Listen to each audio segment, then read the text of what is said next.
sometimes puzzles are not about thinking outside the box. Sometimes they are about thinking just straight. This is one and the same puzzle, and I will show you how to solve it in this video. The goal of the puzzle is to fit all 4 identical parts inside the frame. This puzzle was designed by Tyler Williams and made by Beard's Wood Shop.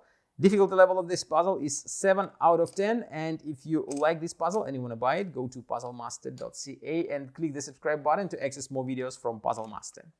And now I will show you how to solve the puzzle. So when you solve a puzzle of this type, you probably think that you have to put the parts in a diagonal way, which is a solution for many of such puzzles.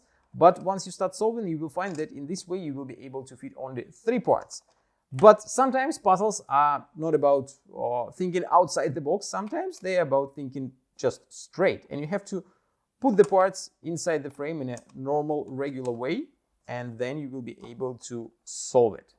If you like one and the same puzzle, you can buy it at puzzlemaster.ca.